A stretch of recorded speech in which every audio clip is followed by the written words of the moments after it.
Have you ever wondered how the Spaniards crossed the ocean and defeated the massive empire of the Aztecs? You may know it's because they were helped by hundreds of thousands of local people. But why did these people help the Spanish when it led to even their own subjugation? And what does them helping the Spanish tell us about how humans organize themselves into groups? We look back at indigenous Central America and see people that were relatively similar compared to the newcomers in the Spanish. We know from hindsight that the Spaniards eventually conquered all of these people and did not treat them well.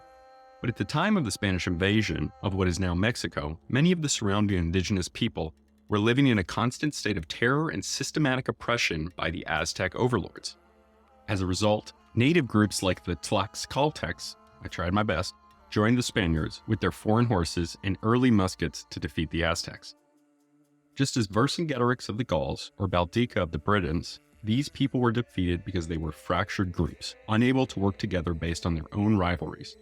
These rivalries were very real and were the result of enslavement, murder, and centuries-long subjugation by the Aztecs, regardless of their cultural similarities with the people they were subjugating. In their own right, the Spanish only united after nearly a millennia of constant struggle against foreign Muslim invaders from North Africa. Prior to the invasion by Muslims in what is now Spain, kingdoms were fractured and bickering amongst themselves. It's possible that given a slower invasion by the Spanish, the same uniting force that allowed Spain to consolidate to one people over time may have allowed the Central Americans to unite. Fortunately for the people of what is now Mexico, this was not.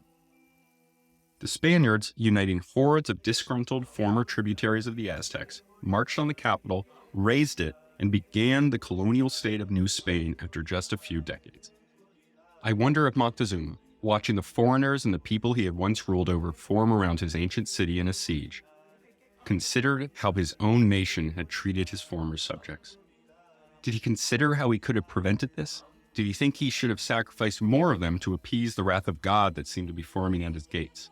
Or did he consider the earthly reasons that foreign people, bearded, carrying sticks that shot flames that killed from a distance, and riding armored, muscular deer, had managed to stand at the head of an army that rivaled his own, made up of the united people he had once taken for sacrifices? In the end, whatever the reason, the Aztecs fell, and within a century, any chance of native resistance was almost squashed, would never again rival the Spanish power that at that point ruled over all the people, including those that had helped Cortez collapse the once great Aztec empire.